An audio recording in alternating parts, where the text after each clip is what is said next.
It's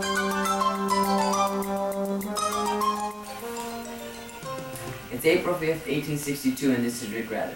We're now going to take you live to a press conference being given by General Grant, who's going to talk about his invasion of Tennessee and his up-and-coming plans.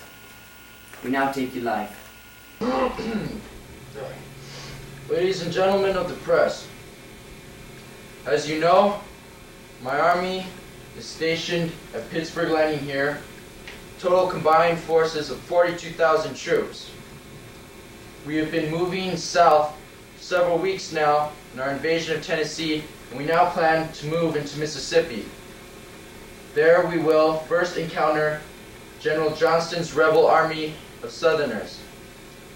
Now, in order for a successful attack, we're going to wait for General Buell's army, which is a little bit further northeast. They should arrive and meet us here at Pittsburgh Landing in about 24 hours or less.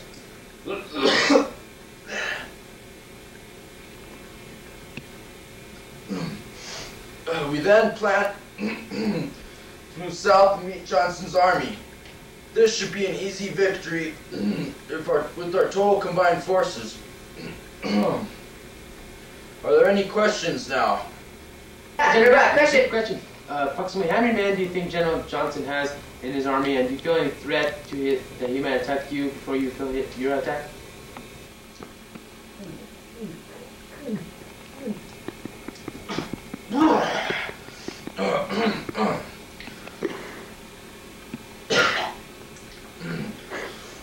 To answer your first question, we have estimated General Johnston's forces to be around roughly 40,000 plus.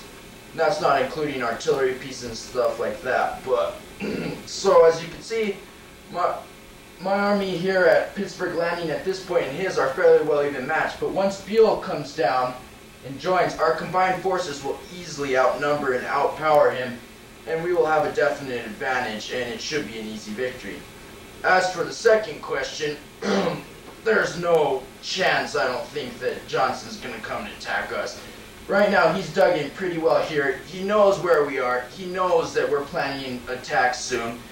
Right now, we feel that he's just getting his defenses set up and ready for the big battle that's pretty much inevitable. So, no, I'd say there's no way that he's going to attack us first. Any other questions? General Grant, yes. Can you give us any insights on your battle tactics? I'm afraid I'm going to have to answer no comment to that question at this time. As you know, that is confidential information, and we wouldn't want it to get in the wrong hands. How are you going to combine yours and Buell's forces to have a strong attack against the Confederates? I'm afraid I'm going to have to answer no comment to that question at this time. As you know, that is confidential information, and we wouldn't want it to get in the wrong hands. After your attack, do you plan to move south to Mississippi, or do you plan to move east towards Alabama and Georgia? I'm afraid I'm going to have to answer no comment to that question at this time. As you know, that is confidential information, and we wouldn't want it to get in the wrong hands. Questions? Listen, no more questions about upcoming tactics, okay? Now, this could get in the wrong hands. So you're just going to have to find out after the attack what we're going to do. Until then, I'm accepting no more questions. I'm going to go curl up with the nice bottle. That was General Grant giving his comments and insights on his upcoming plans. We will keep you up to date as the information comes in. Once again, this is Rick Rather on NBC Nightly News. Good night. Hi, this is Ricky's General Beauty Salon, and we're here to please you anytime we can. Hey, look, here comes a customer right now. Hello, sir. Hi, I'm Ricky, Ricky's General Beauty Salon. What would you like today, sir? I just like a little bit off the sides here and here and a little bit off the top. Alright, come this way. First you gotta put on your cape, okay, sir? Okay. What are you doing? Now let's go, let's go, let's go. There, lay down. Here, come back. Don't worry, don't worry. No, it's okay. Oh, you're all need. Don't worry. I got free. Come on, now time for soap. Shut up, let me scrub. I'm bleeding. Oh, shut up. I'm bleeding. You don't want to stop. Sit down. Sit down.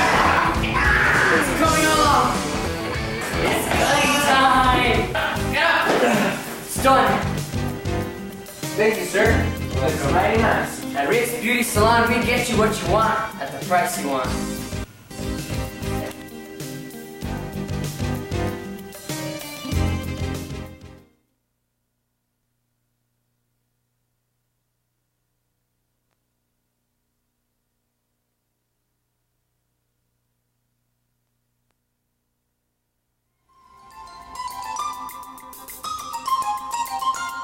April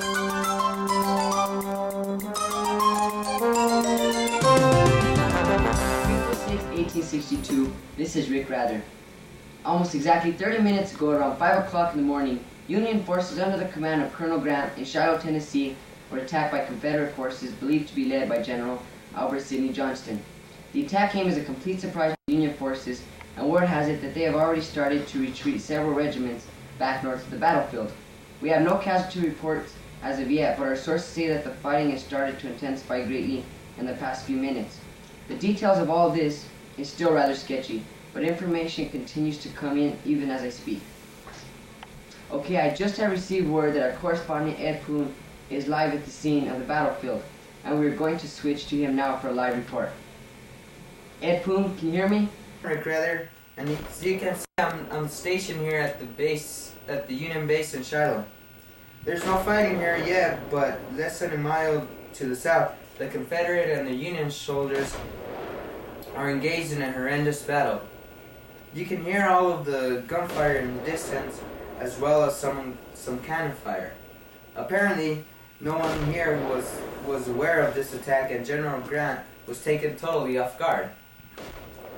There's a lot of commotion around here, as you can see. Officers are hurriedly trying to assemble their regiments and prepare them for battle.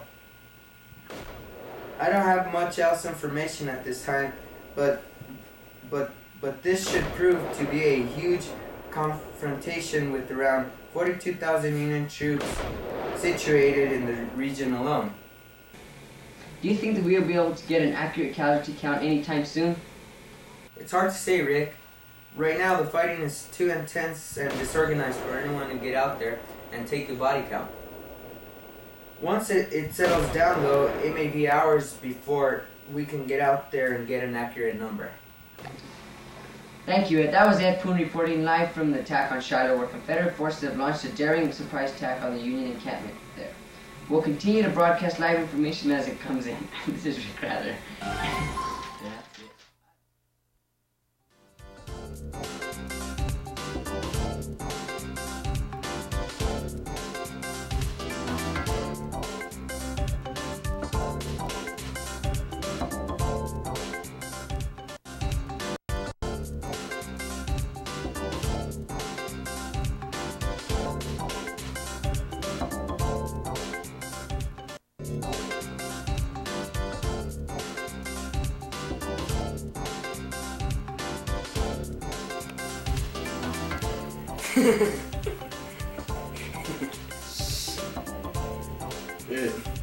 Hello, my name is Arnold, and I like to bench press.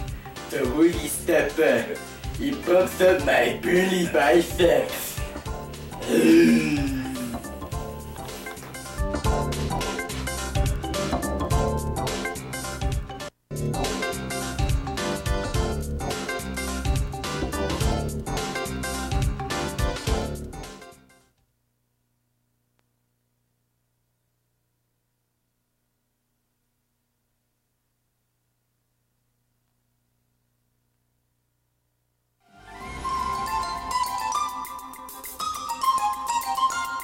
It's April 7th, 1862, and this is Rick Rather on NBC.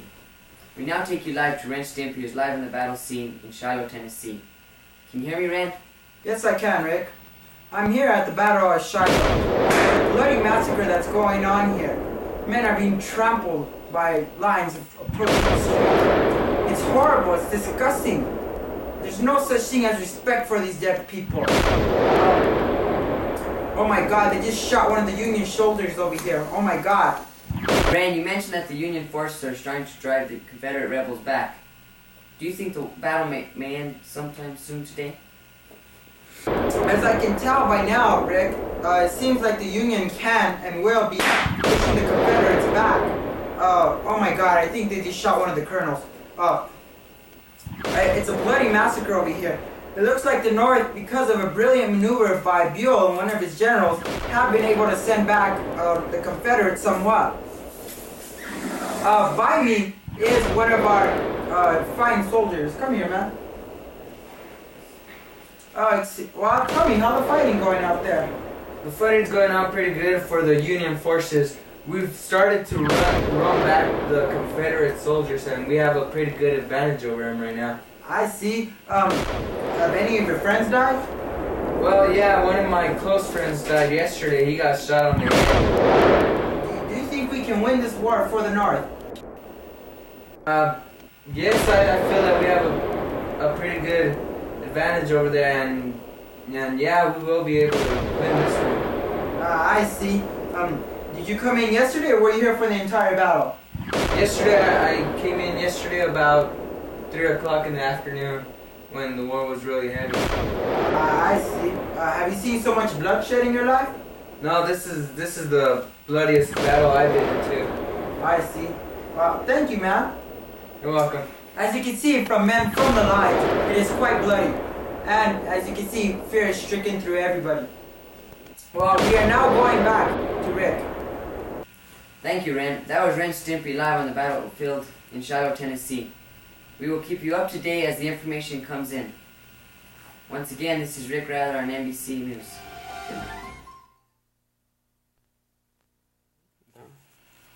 This is a public service announcement by the Society for the Legalization of Marijuana. Yo, man. You got any joints today? Yeah, I got one right here, bro. Check it out. You call that a joint, hombre? Check this baby out. Oh, Yeah, man. Light Hey, man. You know, I've been smoking marijuana for most of my natural life, man. And I'll tell you, man, this stuff's keen, man. It's a killer, man. And it don't mess you up, man. Don't believe what they tell you. I mean, it hasn't affected me in all these years, but... Hey, man. You okay? Okay? Oh, well.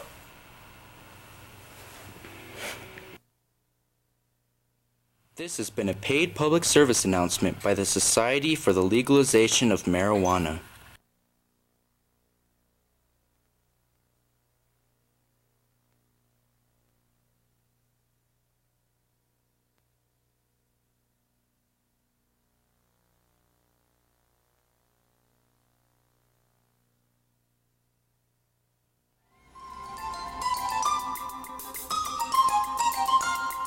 It's April 8, 1862, and this is Rick Rather. It has been one day since the fighting has ceased at the Battle of Shiloh in Tennessee. We are now going to take you live to our correspondent Ed Poon, who's at the briefing being given by General Grant concerning the battle yesterday. Can you hear me, Ed Poon? Yes, I can, Rick Rather. General Grant is about to give a briefing about yesterday's bloody fighting that took place in southern Tennessee at Shiloh, near the Mississippi border. Okay, I think General Grant is about to begin speaking.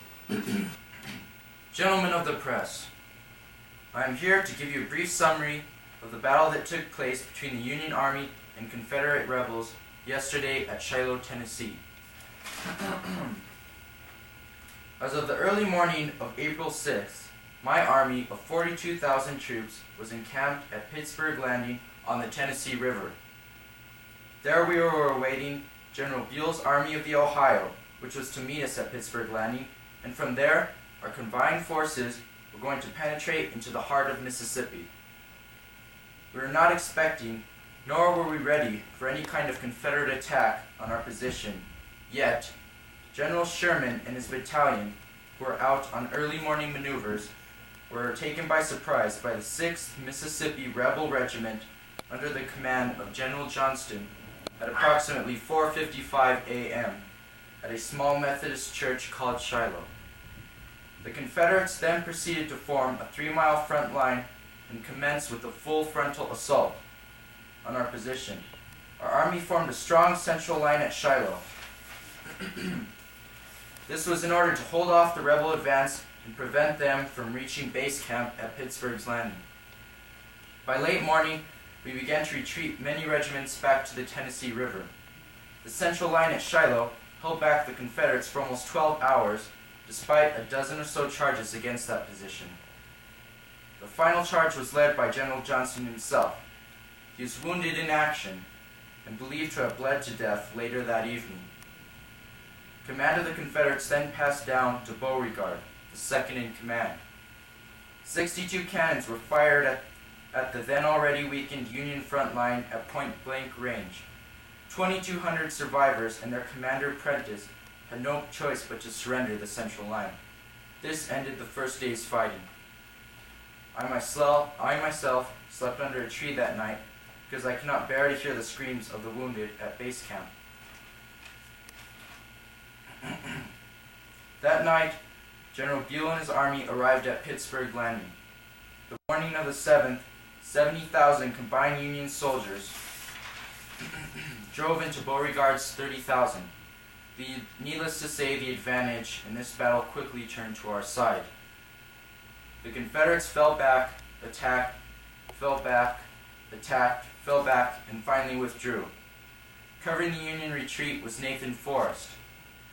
He led one last cavalry charge on the Union line. Forrest was quickly surrounded and forced to retreat.